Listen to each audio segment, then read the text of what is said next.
Welcome back to the Coach's Corner podcast. We are in episode 2 of season 3. On today's episode, we're going to talk about what your coach won't tell you and how to crack the starting five. And so we got Coach Randall, we got Coach Moe, Brian. I'm going to be the host to be asking the questions and everything. So what we'll do is I'll throw it to the intro and then we're going to jump right into this.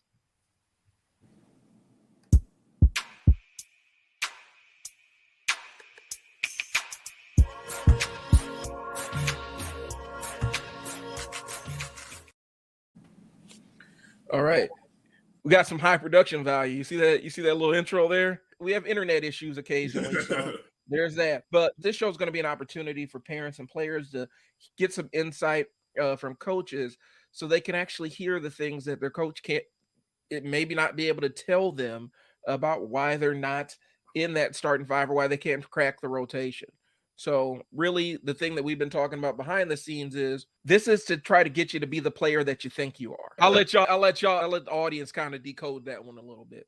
But that's what we're going to talk about on today's episode. So why don't we get into the intros first? Since Coach Randall, since you are the guest, go ahead and introduce yourself to the audience. All right, yeah.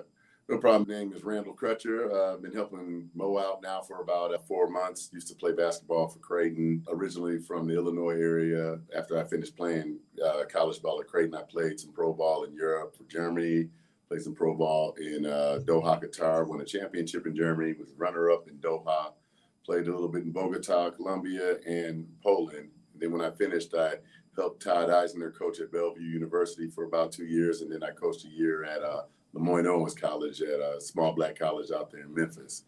And then I decided to have some babies, get married. I did a little bit of coaching with my friend Ed St. Fleur, old point guard from Creighton with the Omaha Rebels. But once I had my babies, I decided to lock in, and that's what I've been doing, and ran a car dealership for a while. But I got out of that so I can spend more time with my nephew now that he moved out here, and that opened this up so I can coach with Coach Moe.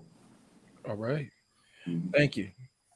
Coach Moe, thanks for being on the show, Coach Randall. I think we're going to get some fantastic information. Coach Moe, go ahead and give a quick introduction of yourself. Coach Moe Athletics, founder. We are, as a team, it will be 7 years this year as a team. Me and Brian did this, and Randall, you came on at an amazing time. So it's good. I've been coaching 22 years. I actually played multiple sports. Played at UNO, played football at UNO. Went over and played a little overseas ball over in Panama. I was a street ball kid, so I was the kid that kind of developed late in the sport, had all the skills, had no guidance into how to put it all together until I got to college, put it all together, and kind of my goal was to help kids before they get to that issue to start working with them at a younger age. I'm a certified speed and agility specialist, one of the few that are in this state. I know the other guys out in like Western Nebraska somewhere. So I help with footwork and development of explosiveness with athletes,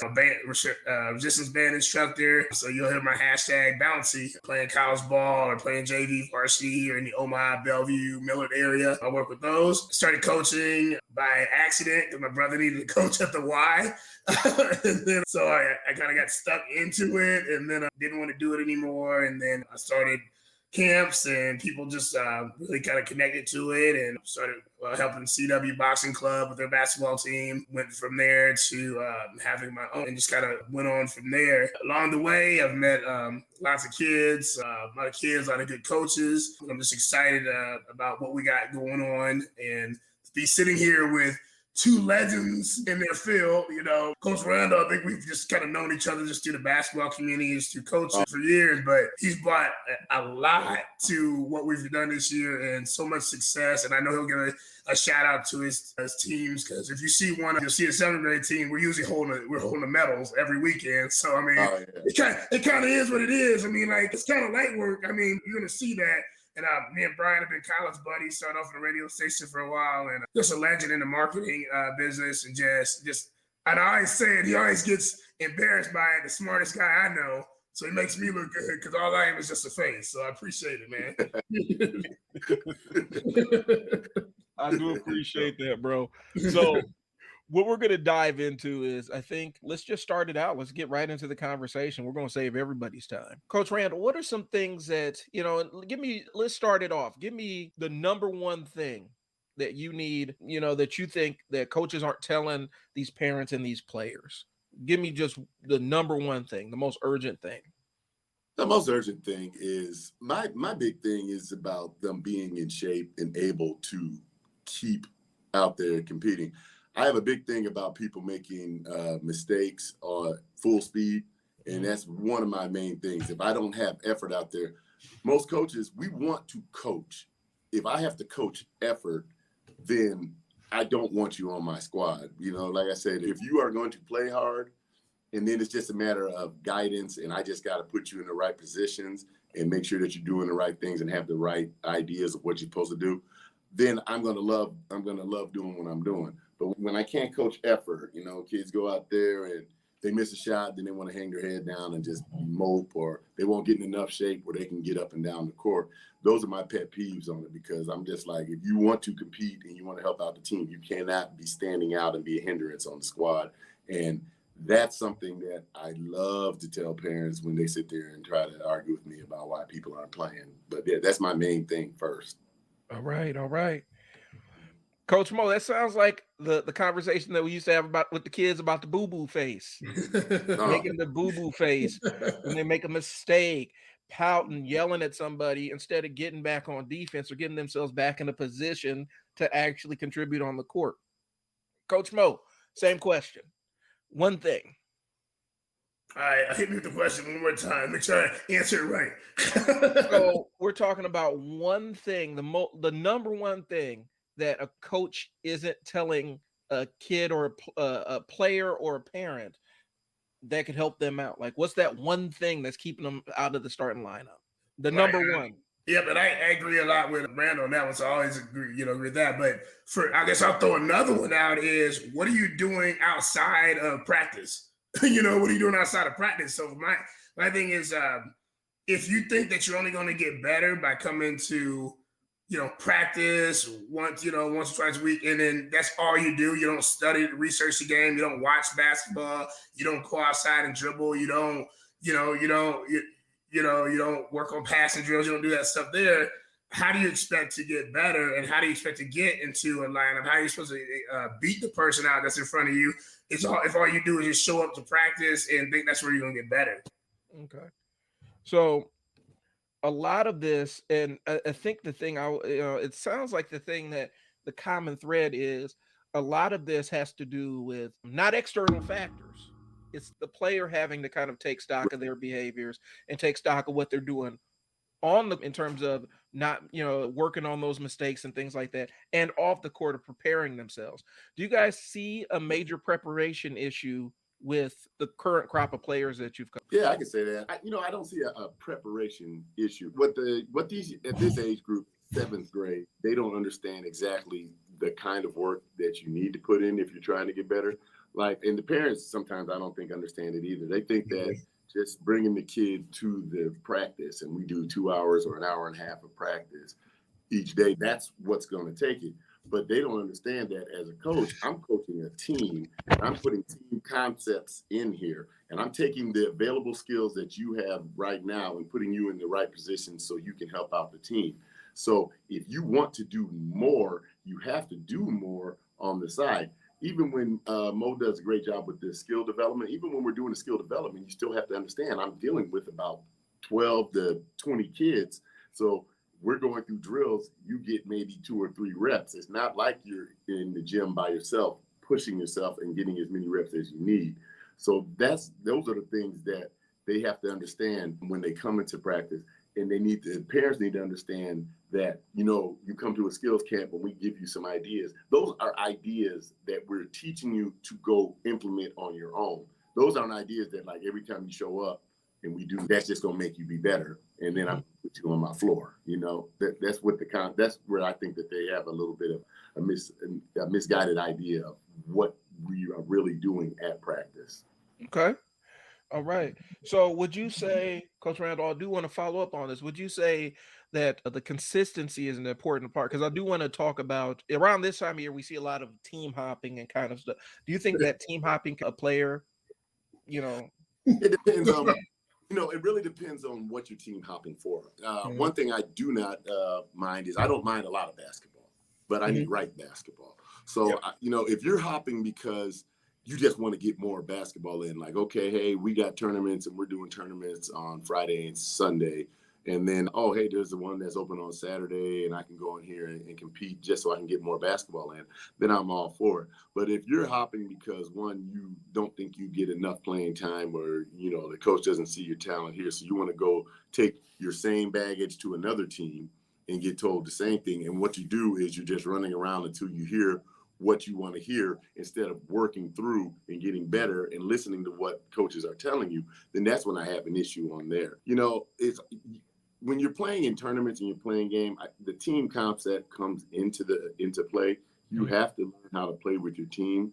And, at this age, a lot of people don't know really what their team's weaknesses and strengths are. So if you're team hopping all over the place, then you're just like I said, nothing's changing but your team. You're still the same person bringing the same crap into each one of those teams. So, like I said, if you're doing it just to get, keep in shape and get a little bit more run, I'm all for it. But if you're doing it because you haven't heard what you wanted to hear yet, then I think that you're cheating yourself. All right. What was that line that Tretch had? Naughty by nature, no matter where you go, there you are. Oh, yeah. So, Coach Moe, I do want to follow up on that, because Coach Randall brought up a very interesting point. If you're just taking the same baggage from team to team, you're almost, you're almost hurting yourself, because you're just, you end up getting in an echo chamber. Would you say that some parents and some kids kind of get in an echo chamber where, you talked about it, where a coach might tell a kid that they are the next coming of whatever. Oh, God. And then when you get them on your squad, you realize there's a lot of holes in their game, but you have to kind of almost deprogram. Have you ever experienced that? I'll ask you that. Have you ever experienced that, kid? Man, hey, but props to Randall for just that what you just said was the gospel, man. I hope you preaching on Sunday, because that was the gospel. Like, you just can't hop around. But I've gotten that where people will send me a mixtape of their kid, or they'll send me what he's ranked in his one AAU game where he scored 20 points. And I'm like, that's fine, but I don't know who this kid is. You know what I'm saying? I don't know who this kid is. And with the mixtapes and the highlights, I also want to see your defense. You know what I'm saying? I want to see, I want to see how you react to a turnover. I want to see, how do you react when you lose a game? How do you react when you're down? Can you help your team come back? That's, to me, and Randall played D1 basketball, to me, a recruiter needs to see all of that, and so I know we love our kids. Randall, you're a father, Brian, you're a father, I'm a father. We love our kids, but we also, I think we're all three realistic at what their strengths are and what their weaknesses are, and so I think parents and guardians have to be very careful of who they listen to about their kid's career and about what's going on. Mind you, if a kid is 14, they're a freshman, they're just coming in, they're going to have days where they make freshman mistakes. They're going to have those things there. No matter if they're a phenomenal shooter, they still need to learn how to, get themselves open and be open, or be a better defender or a better rebounder, or just be a better teammate on the bench, when they're not into the game. And I think parents look at one side, and I think we all get caught up into, we've had those moments, you look at one side, but I think that in the basketball world, with the social media the way it is, we're so worried about how we look. We're so worried about not getting embarrassed. So you edit out, I've seen it where they edit out their kid getting blown by on defense 3 times. Hey, you know what?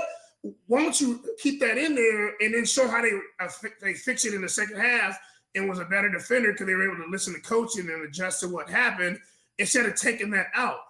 We're not stupid. The colleges aren't stupid. No one stupid knows that there's things that probably happened in that game that you made a mistake. Basketball is a game of mistakes. It's how you limit those and how you fix those as the game goes along. And the parents put so much pressure on these kids to, I don't know if this is like the next part, but to be what they want them to be without listening to people that are actually working with your kid. And like Randall said, you can hop around no matter what, you can hop around team to team to team to team. And these coaches, I'll call these coaches out. You have to stop telling these kids they're the best third grader in the country. Stop telling them that. Stop telling these kids that no one can hold you. Stop telling these kids that no one can guard you. Stop telling them that because somebody can. And there is a better third grader. And because he's outworking you outside of basketball. And that's to me, I want to hear that as a parent, like, all right, so now we have some work to do so my kid can get better and better instead of just accepting they're the best until you get embarrassed on the big stage and you're not ready. Okay. So we've had it where parents, and we've seen it, we've experienced it, we've seen it with other coaches where, the kid is on the court and they almost look like a fish out of water, even though they've been in that experience, they've been in that situation before. Parents are asking about playing time and team dynamics. And while the kid on the floor, the ball bounces off his face 3 times during the game, gets hit in the head with the ball. So I think there is a disconnect, and you guys can speak to it a little bit more. I think there is a disconnect sometimes between what's happening on the court and what the parent sees. So how would a parent get around that? How would they know, like, okay, I need to remove my own biases? What's a good way? And the one out there is actually watching the whole game, watching game footage of their kid playing. Whoa, yeah. Randall, you got this one, buddy. You got this one. Oh, Lord.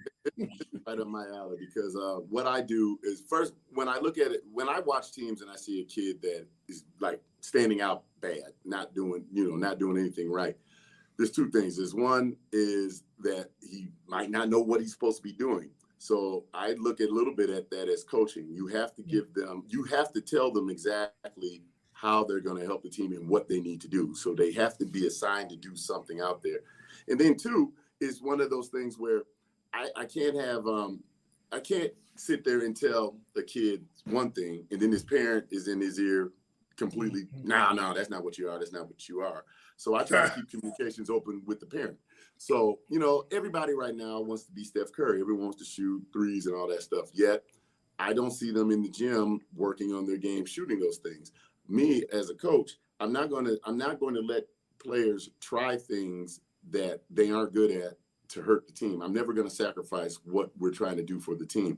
So when I have a parent that's telling me that their kid needs to do more of these things, I will tell that parent exactly what I think of them. I do not gaslight. I do not sugarcoat. I'm very confident in what my basketball knowledge is. And I tell them exactly what I think their kid is, what I think their kid can help us with. And when that kid is not doing those things to help us, he's going to be sitting on the bench. And now I tell them also, I'm not wavering in my coaching. This is who I am. This is how our team is going to be. So I give them that option to say, if I'm not the guy for you, then go. I'm not going to beg any kid to stay on my team. I'm not going to beg any team. I'm not going to kick any kid off my team. They're going to eventually remove themselves because I'm going to have them on the bench with a clipboard. They're going to be over there learning on the sideline because they're not doing what I expect of them. Now, when the kid shows me that they are putting in the work to do those things that they want to do on their own and they can prove it in practice, I'll give them that opportunity to do those things. But they also have to do the things that I'm expecting of them. If you're a big kid, you need to rebound, you need to bang, you need to play some defense. If you're a guard, you need to be looking and give assists. You got to get in there and help us rebound. You got to play hard defense. Those are things that I will spell out to you so easily that you should be able to go out there and say, I'm just going to focus on these things, and that will keep you on the floor until you put more effort and then put more work into it to be able to do other things. All right. Yes, sir. Coach Moe, do you have anything to add to that? No, Coach Randall's exactly right with that. We're in the world of, and Coach, we're all around the same age, and these young kids get upset with us when we talk about the generation is different. Well, it is different. We weren't influenced by, and I'm not trying to say, I don't see that meme, old man yells at cloud. I'm not like that, but I'm saying we were different because we didn't have the social media influence. I don't think we didn't have that. And so the expectation was we just grinded. We just worked. There was no one, you might have somebody in your ear at your house, but the world wasn't ranking you. There was no Right. AAU back in the 80s or nothing like that too. That was telling you were this and that, and these big AAU teams are taking thousands of dollars to do write-ups on your kids and telling hyping them up, and it's like, man, you give me a couple $1,000, I'll tell your kid, I'll tell you all the positive things he said too. But the thing is, I'm also going to tell you the things I need to work on. So you probably don't want to come to me because you can save your money. You can save your money in that aspect. It's like, because to me, that is a reflection on how myself and the coaches that I work with, we're family, we're brothers, we're on the same page. And I know Coach Randall, we talk every day, his expectations is high for his teams. And my expectations are high for the teams and the kids that I coach. So you can't just come to us, slip us money and say, do this write-up and don't say nothing negative about this kid. Well, hey, we're not actually saying nothing negative. We're going to say what you need to actually work on. I don't care if your kid plays for his school, because most of our kids, that's what we say, play for your school, then play for us.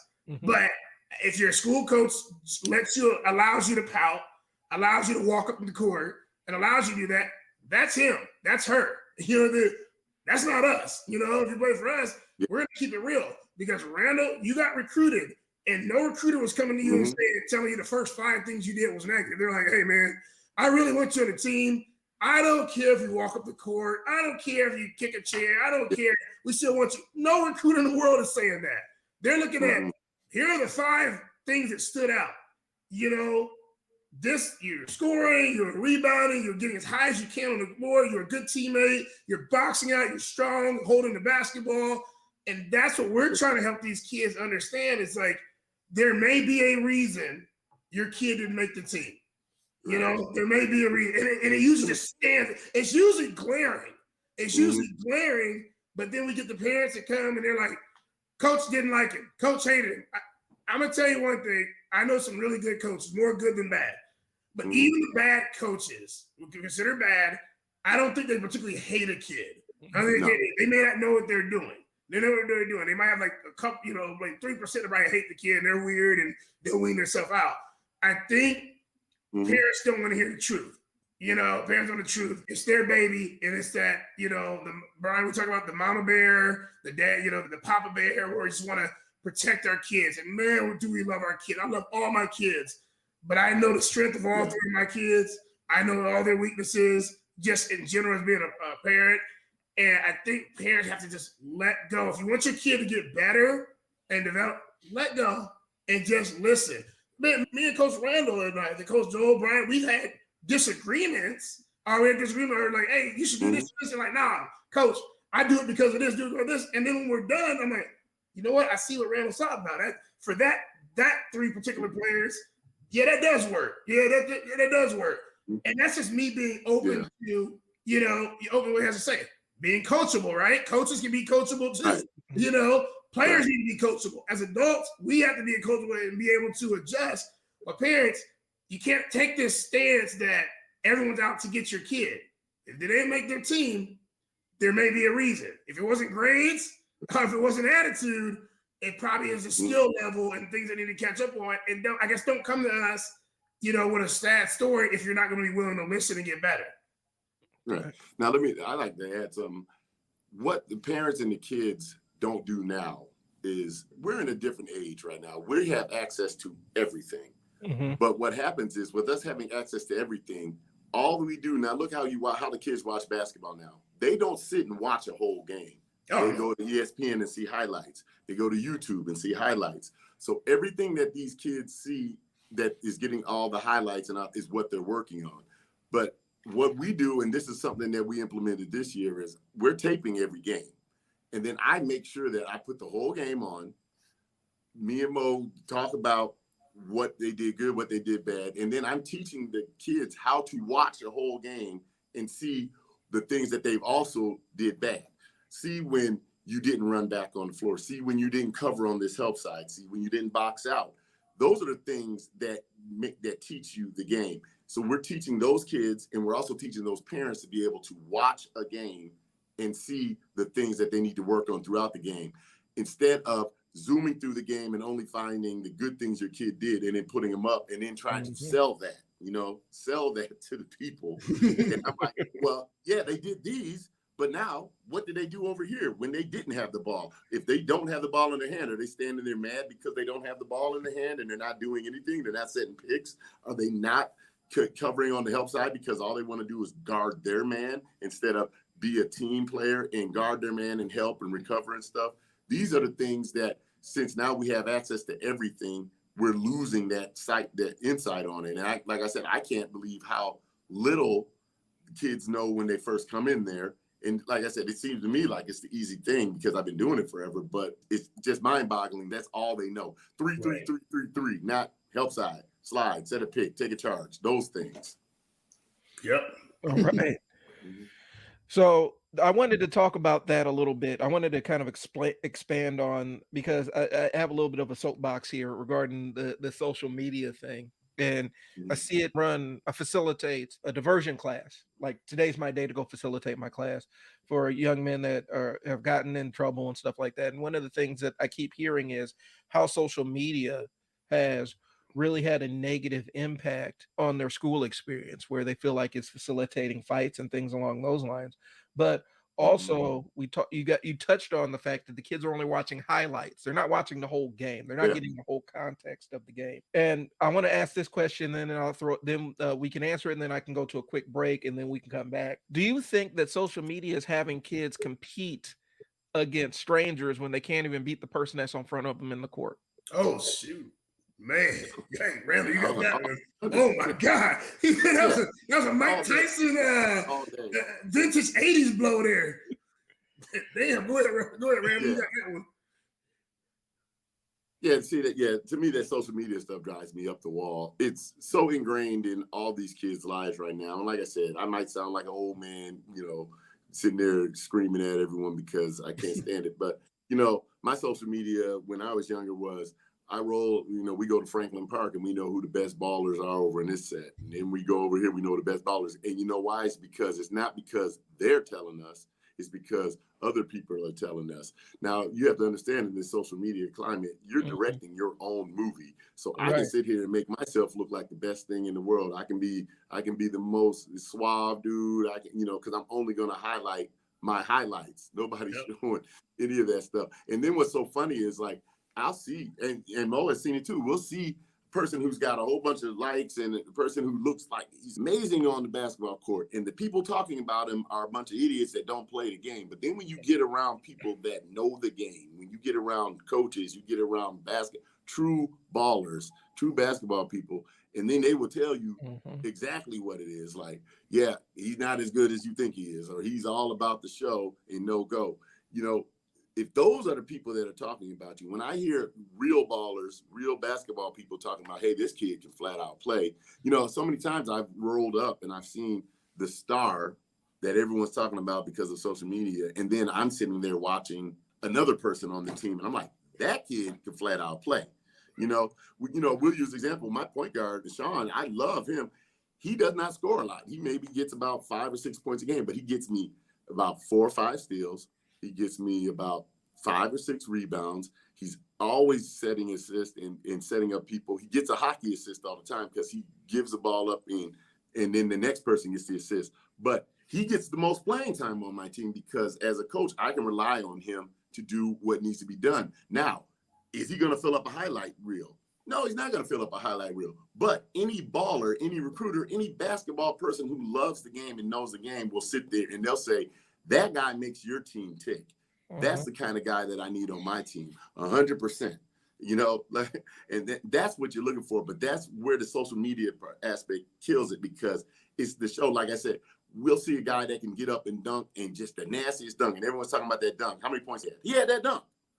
But then we had this other guy over here who had 5 steals and hit all these jump shots. Well, how many, why are you practicing so many dunks when you might get 2 or 3 dunks a game, but you're going to get probably about 8 or 9 jump shots a game? Why not work on that? So those are the things that the social media does. It just desensitizes and makes everyone's view skewed. And you have to go talk to the real ballers to understand what's going on out there. Okay. All right. Coach Moe, you got to follow up on the social media aspect of it. You have a perspective on it too. Yeah, and so I'm glad Coach Randall brought up Sean, and one thing to add to Sean for that team is Sean's a kid I've had for a while that actually we talked about Randall. He trained with me separately, and he comes to other stuff, and he does what we ask him to do. He doesn't just show up to the practices and just makes things happen. This kid is, he's grinding. He's coachable, and that's another thing that we say. Like Randall said, but the social media part of it is, I guess we got to start changing the narrative. I guess with recruiters and just in general, you got to stop asking a kid after their game, if you didn't go to that game, how many points do you have? I think that question is so bad. I think it's so bad because they can't. And I tell my oldest is super humble. I mean, he's a freshman, and he gets some varsity minutes, and he's actually done really well in those minutes.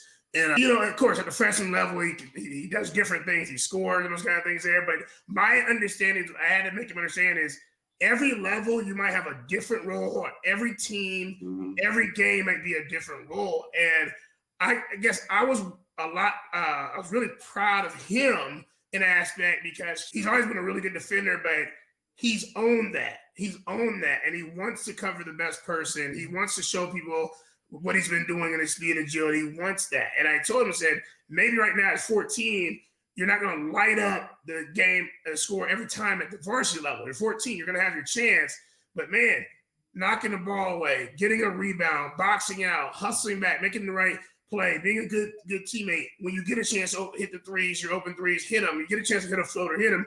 And he's embraced that. He's also embraced being a high percentage free throw shooter because we've all seen games lost on free throws. We've seen that, and that is a skill that you have to work on. You just don't walk in the gym and knock down free throws. It didn't happen like that. That's a skill you have to learn. Beside that, but social media won't say that. They will hype up the kid that's averaging X amount of points a game. That is great. If you can flat out score, that is great. But Randall, and I know, there's people that are back in Chicago, in the same hood you grew up in, back in Raleigh, where I grew up in, here in Omaha, where I came up when I was little too as well, that can still flat out score the basketball. But if you ask them to play defense, to lead a team, to be coachable, to get rebounds, those kind of things there, they cannot do it. They cannot do it, and they refuse to do it. But social media would tell you that guy is a better player than this next one over here. Like Randall said, right. I'm coming to the game like, man, this kid's locking down. My kids, I had kids last year, and just shout out. I've worked with Bellevue West and Millard North kids, and they've been in the last two state finals here. And the year before, Bellevue West won. The year after, Millard North won. And the point guard play was phenomenal for both of those teams. Shout out to Chucky and Jaden. Chucky's at Wisconsin, and Jaden's at Old Dominion from Middle North. And a lot of those kids that are playing D1 basketball. But it was weird because everyone expects in a state championship game this scoring explosion and this 99 to 101 point game. And it wasn't like that the first time they played. Chucky kind of struggled to shoot a little bit from the game, but his impact on the game defensively and the assists he throw and they came back and won a game where it looked like it was over in the last 2 minutes, won this game because of that stuff. I think at the end of the day, he had 7 points. He had 7 points. And he's a kid that can drop 30 to 40, and he won a state championship that way. He's a championship that way. So social media would have been on his head had he lost that game. And the first thing that would have been said was, why did he score a bunch of points? And that's the wrong thing to say. That's the wrong thing to answer. Everybody, even him winning, they were like, man, he only had 7 points. Did you watch the game? Like Randall said, did you watch the full game? Did you watch what was going on? Did you sit and make the time? Because if you watch the game, that boy impacted the game. Jaden last year impacted the game. He impacted the game. They won last year because of the impact of the game. Randall, you've seen it several times in AAU. You've seen it several times in college level. People impact the game, and you'll never go to state. Brian, bring up your team. Shout out to them. When they made their run, we know what Curry can do. We know. Wait. Before you go too far into it, how long have I been a Golden State fan? I've known this man for more than half my life. Actually, I've known you pretty much all my life. This dude was a Golden State fan back with the old jerseys and stuff like that. I mean, I'm talking about back in the Weber, Spear, Chris Mullin days. So I always had to have his back when people were like bandwagon. No, he was about that life. So when we watch it and everybody's like, Curry, man, Clay, we know those guys are great. Hall of Famers. We got that. Did you watch what Piggy did? Did you really watch the series? If you watch him play, did you watch what Livingston did? Randall, you know how we feel about mid-ranges and things like that and adding to your game. I don't think I saw that man miss a mid-range. Right. Miss a mid-range. This guy had a devastating knee injury and was out there knocking down mid-ranges, keeping down, locking up your best defender. You know what I'm saying? DG is talking to your guy and bringing the ball up and playing defense, and that team was so effective. I'll give a shout out to Ray. I love the Bulls. I love the 80s Bulls. Yeah. Same thing. Mike was going to get his. Pitt was going to get his. But did you see Ron Harper? Did you see what he did? Did you see what Dennis Rodman did? There was games where Dennis Rodman had 0 points. Did you see those rebounds? Did you see the defense? Yeah. Did you see the mental game that Dennis Rodman played with those guys? No, because you're looking for the highlight. And these kids are looking for the highlight. And a lot of those highlight players that we saw in the 80s, 90s, now didn't even make it to a finals. Right. Didn't even make it past the first round. And yes, they were great players. They were better than me and all of us sitting here. Yes, they were great.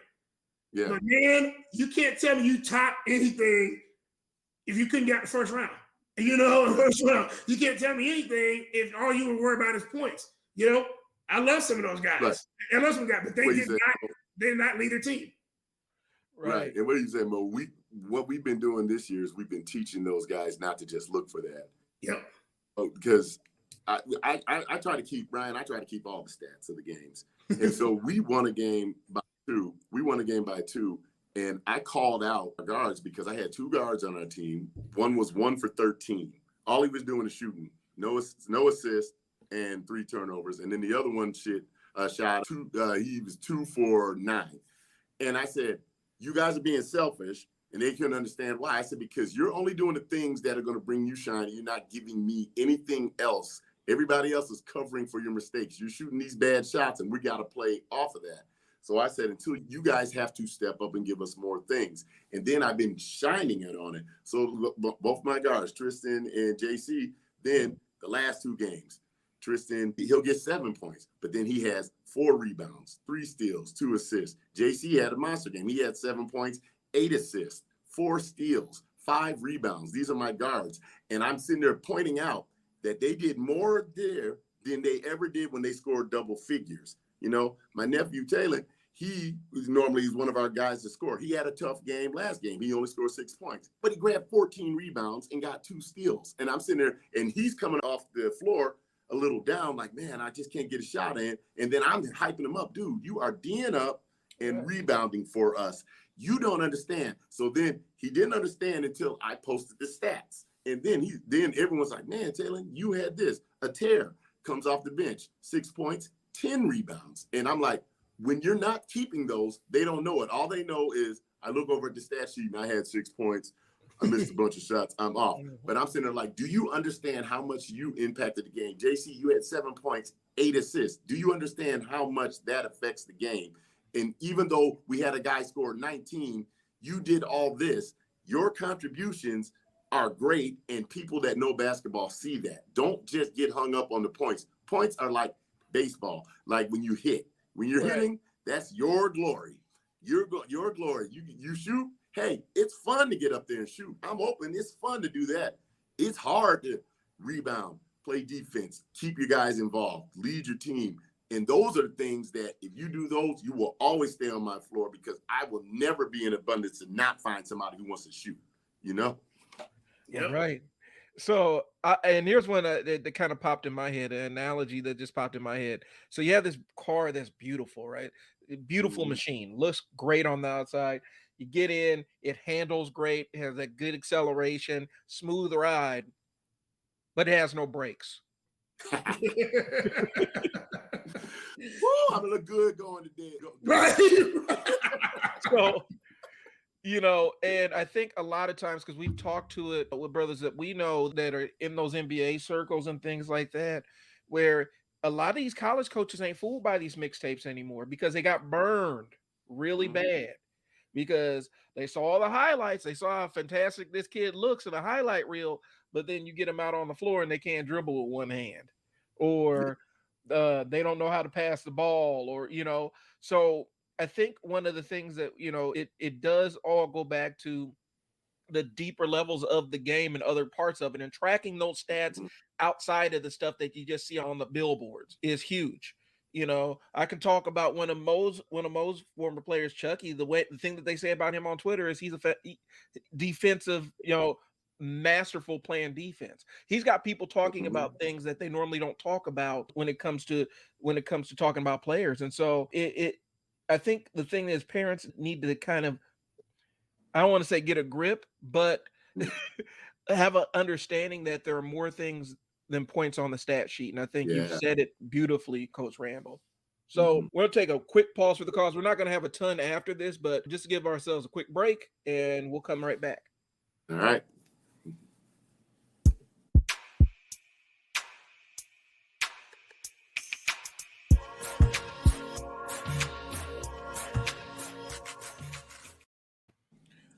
All right, so we're going to wrap up this conversation. We talked about it off camera.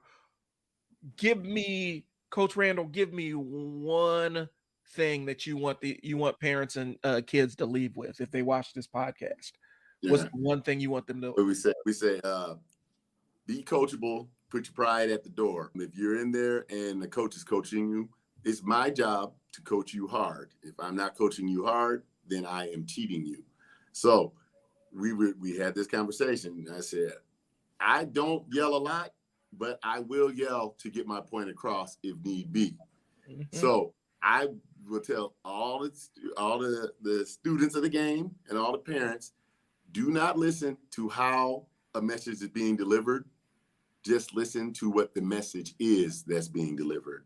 It may be loudly, it may be quietly, but listen to the message. Understand that if a coach is not delivering a message to you, he does not believe in you.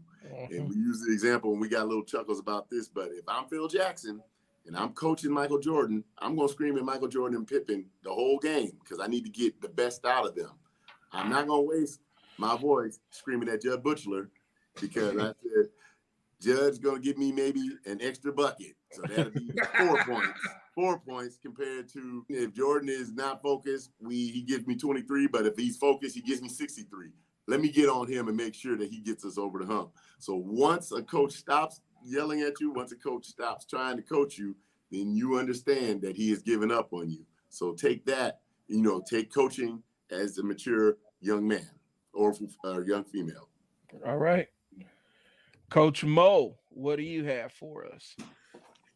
All right, what I have for you is everybody's journey is different, and worry about your own journey and do your part.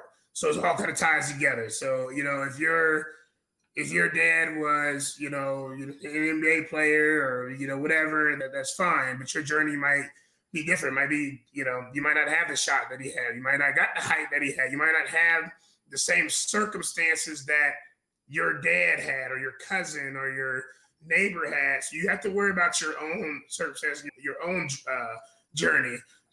With that, be the best player that you can be at all times. So if I'm going to get on my journey, I'm going to work harder than anybody. I want to be unguardable as an offensive player. I want to be the best rebounder. I want to be the best defender on the team.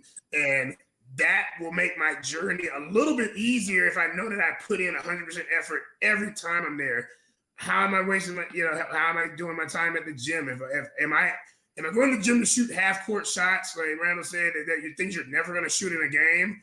Or am I going to the gym to do layups? Am I going to the gym to work on my left hand? Am I going to the gym to work on my handles? Am I going to hit X amount of shots and so many times? Am I working on my corner threes? Ask Reggie Miller what corner threes do. Get you into the Hall of Fame.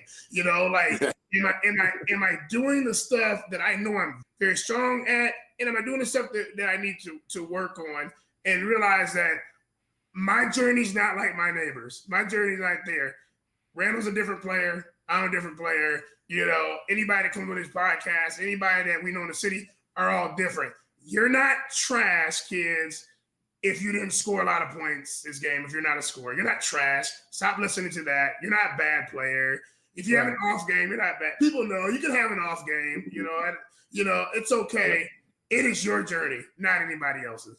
All right. So be on your purpose. Be on your purpose and not other people's expectation. I think that goes into the thing we had talked about earlier about social media, not, comparing what you did to somebody's highlight reel, because you're not getting the full picture of things. There's so much more that can go into it. And I think maybe we can do a future show that is just dedicated to parents and kids about surviving the social media era as a basketball player that's coming up. I think that there's something there. Yep.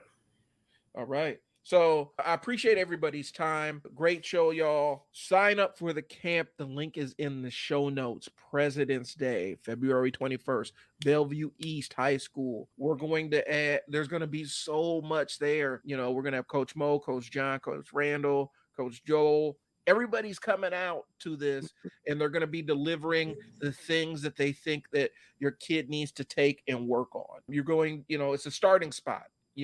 You're not going to come out and you're not just going to attend the camp and then not do anything else. It's going to give you some ideas, plant those seeds like Coach Randall was talking about, to get your player rolling and tell them the correct things to do to up their game.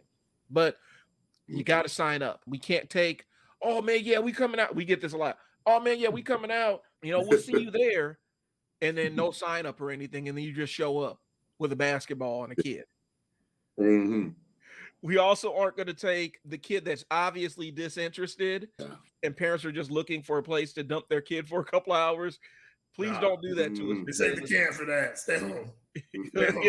Stay home because they're not going to get the kind of the babysitting that you're looking for. It's better just to leave them at home if they don't want to play. So that's kind of what we got going on.